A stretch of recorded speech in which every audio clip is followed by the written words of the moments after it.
Hello everyone, কেমন আছো তোমরা সবাই? তো শীতকাল চলছে, আর শীতকালে একটা স্পেশাল খাবার হলো কড়াইশুঁটি বা মটরশুঁটির কচুরি। আর শীতকালে আমরা এমনি অন্যরকম খাবার, পিঠে, পায়েস, পুলি এইসব খেতে ভালোবাসি। তারপর একটু কড়াইশুঁটির কচুরি না খেলে শীতকালে কি আর জমে বলো? তো প্রতি বছরই আমি কড়াইশুঁটির কচুরি করি, বেলঘরিয়া থাকতেও করতাম। আর এবার যেহেতু বাড়িতেই আছি, তো এবারও বাবা বলছিল একদিন কড়াইশুঁটির কচুরি করতে, তো করে ফেললাম।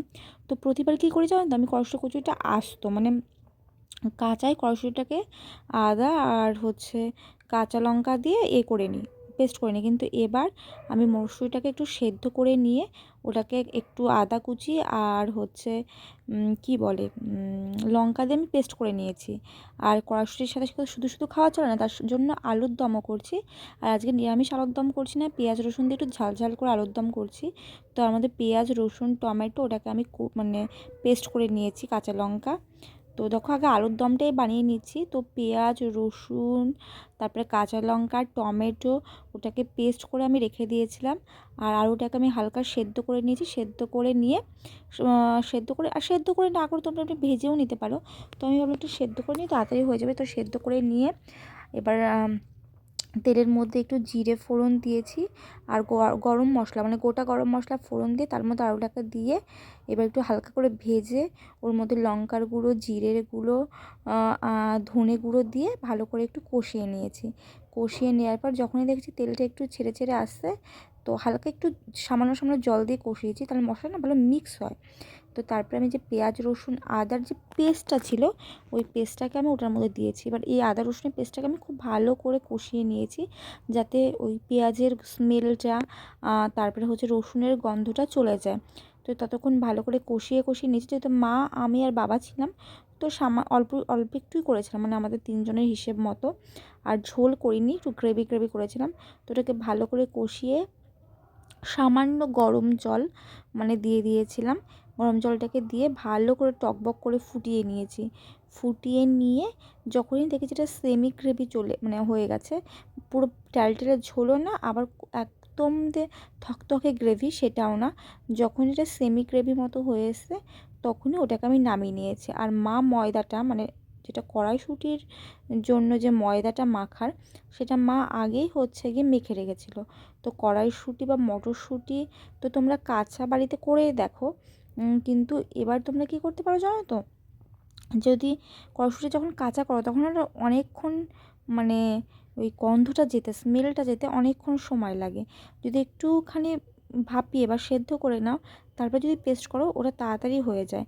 আর কড়াইশুঁটির কচুরি করার জন্য হিং তো লাগেই, হিং আর কালো জিরেটা ফোড়ন দিতে হয়।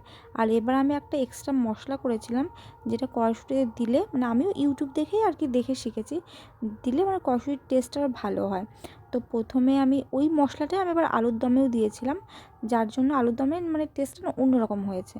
তো আমি কী করেছিলাম, শুকনো খোলায় গোটা ধনে, গোটা জিরে, শুকনো লঙ্কা, দারচিনি, দুটো লবঙ্গ আর মৌরি তেলে নিয়ে শুকনো খোলায় রোস্ট করে নিয়ে এটাকে পেস্ট করে রেখেছিলাম, গুঁড়ো করে রেখেছিলাম।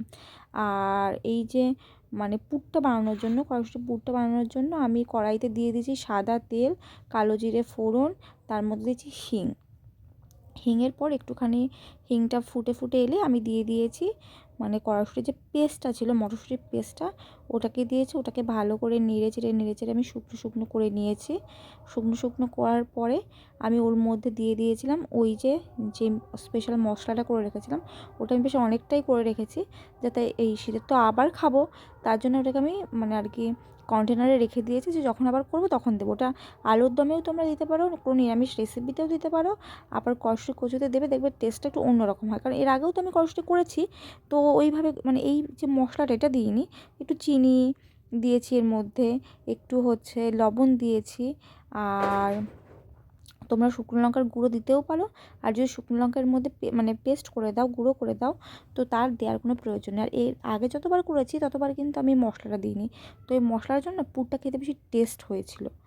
তো ওইভাবে পুরটাকে আমি কী করি, ভালো করে কষিয়ে কষিয়ে নিয়ে মানে শুকনো শুকনো করে পুরটাকে আমি রেডি করে নিয়েছি। তো পুরটা এদিকে ঠান্ডা হয়েছে, আর মা তো ময়দা মেখেই রেখেছিলো, আর আমি গোল গোল করে লিচি করে রেখেছিলাম। তো লিচি করে আমি হচ্ছে এদিকে মাকে এগুলো রেডি করে দিচ্ছিলাম, মা ওইদিকে ফটাফট বেলে দিচ্ছিলো, ফটাফট করে বেলছে, আর যাতে তাতে করে ভাজা হয়ে যায়, মানে খেতে পারে। এগুলো গরম গরম না খেলে ভালো লাগে না। তো দেখো আমি আমার মতো করেছি। আর মাকে ভিডিওটা মানে করতে দিয়েছিলাম, একটুখানি ফোনটা ধরতে দিয়েছিলাম। মা ততটা ভালো মানে ফোনটা ধরতে পারে না, আমিও পারি না। তো মা ধরো আরও অনভিজ্ঞ আর কি, অতটা অভিজ্ঞতা নেই। ক্যামেরাটা একটু এদিক ওদিক হয়ে গেছে। তো এটাকে প্রথমে আমি মাঝখানে একটু মানে বাটির মতো শেপ করে দিয়ে ওর মধ্যে পুরটাকে দিয়েছিলাম, আর পুরটাকে একটু বেশি বেশি করে দিয়েছিলাম, বেশি বেশি করে দিয়ে এরকমভাবে মানে শাড়ির কুচির মতো কোঁচা করে, যে ডাম্পলিং যেটা মোমো টাইপ মানে মোমো টাইপস হয় ওরকম করে নিয়ে বা পুটলি মতো করে নিয়ে এরকম করে রেখেছিলাম। রেখে হাত দিয়ে চেপে এরমভাবে রেখে, মানে এই কচুরি বেলতে না বেশি সময় লাগে না, মানে কচুরি বেলার কোনো মানে মানে বেশি একটা কঠিন কাজও না, হালকা করে প্রেস করে তোমার বেলে নিলেই হয়ে গেল। তো এভাবে আগে করে করে আমি রেডি করে রাখছিলাম, আর মা ওদিকে বেলছিল, বেলে বেলে তারপর ভাজছিল। আর মানে কচুরি আগে আমাদের বাড়িতে খুব একটা হতো না, কিন্তু 2-3 বছর ধরে বেশ ভালোই খায়, মানে বাবাও বেশ ভালো খায়। আমার বাবা আবার সমস্ত কিছু খেতে একটা পছন্দ করে না, তো বাবার আবার মানে পছন্দ হবে কি না না হবে সেটা একটা ব্যাপার থাকে। তো ভেবেছিলাম যে সুমন আসবে তারপরে করবো, তো বাবা বললো আজকে কর, সুমন যখন আসবে তারপরে আবার করবো। মানে একটা খাওয়ার জিনিস একটা মনে হচ্ছে যে খাবো, তারপর যদি মানে লেট হয় না, কেমন একটা তর্স হয় না ব্যাপারটা, সেরকম একটা ব্যাপার হয়ে গেছে। তো আমি এগুলো রেডি করে দিচ্ছিলাম, দেখো কেমন করে রেডি করছি। তোমরা তোমাদের মতো করে যেটা ইজিলি হবে সেভাবে রেডি করতে পারো। তো এভাবে রেডি করে নিয়ে পুরটাকে দিয়ে ভালো করে আমি ওই ডাম্পলিং করে পুটলি করে রাখছিলাম। তারপর 2 হাত দিয়ে চেপে সুন্দর করে রেখে দিয়েছি। আর হচ্ছে মা ওদিকে বেলে ভেজেছে। আর দেখো যে কচুরিগুলো কতটা ফুলেছে, যদি তোমরা ডুবো তেলে করতে পারো তাহলে খুব ভালো ফুলবে, আর মোটামুটি তেল দিয়ে করলেও ভালো ফুলবে। প্রথম মানে মা যখন প্রথম ভাজছিল, মানে পুরো বালিশের মতো ফুলে ফুলে উঠছিল, মানে বালিশ পরোটা হয় না, পুরো বালিশের মতো ফুলে ফুলে এত ফোলা। আর খেতে দারুণ হয়েছিল, মানে সত্যি দারুণ হয়েছিল, পুরো খাস্তা। আর হচ্ছে এত ভালো লাগছিলো পুরটার জন্য, মানে এই মশলার জন্য পুরটা সত্যি টেস্ট হয়েছিল। তো খেতে দারুণ হয়েছিল। আর আলুর দমটা আমি এইসব মানে কোনো স্পেশাল রেসিপি হলে আমি নিজেই করি, তো আলুর দমটাও ভালো হয়েছিল। বাবা একটু খুঁতখুঁতে মানুষ, তো বাবাও বলছিল আলুর দমটা ভালো হয়েছে। এর আগে যতবার আলুর দম করেছি নিরামিষ আলুর দম, কাজু, চারমগজ, তারপরে হচ্ছে কিশমিশ এইসব পেস্ট করে বা পোস্ত পেস্ট করে দিয়েছি। মা আবার ওই মিষ্টি আলুর দমের ওই টাইপসটা খেতে বেশি ভালোবাসে। আমার বাবা একটু ঝাল খেতে ভালোবাসে। তো এই ঝাল করে করেছিলাম এটা, মানে খুব ভালো হয়েছিল। আর বাবাকে বলেছি বাজার থেকে ছোটো আলু আনার জন্য, গুঁড়ো আলু, যে ওই আলুগুলো দিয়ে আরেকদিন আলুর দম করব। তো সেদিনকে তোমাদের সাথে শেয়ার করব। তো শীতকালের দিনে একটু ভালো মন্দ মানে খেতেও মন চায়, খাবার ভালো হজমও হয়, আর কাজ করতে মানে অতটা ক্লান্তি বা ঘেমে যাওয়ার ব্যাপার এইসব থাকে না, তো করতে বেশ ভালোই লাগে। আর কেউ যদি হেল্প করার থাকে তাহলে তো মানে কোনো ব্যাপারই না। তো দেখো কেমন ফুলেছে, তোমাদের সাথে আমি শেয়ার করলাম। এই ভিডিওটা যদি ভালো লেগে থাকে তো তোমরা একটা লাইক করে দিও।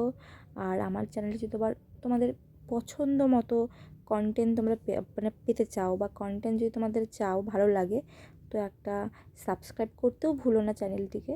তো যা ভিডিও আসবে তোমাদের সাথে আমি শেয়ার করব। সামনে সরস্বতী পুজো আসছে, সরস্বতী পুজোর ভিডিও খুব শীঘ্রই আমি হচ্ছে তোমাদের সাথে শেয়ার করব আর কি, কাল বা পরশুর মধ্যেই শেয়ার করে দেবো। তো তোমরা ভালো থেকো, সবাইকে ভালো রেখো, বাই বাই, টাটা।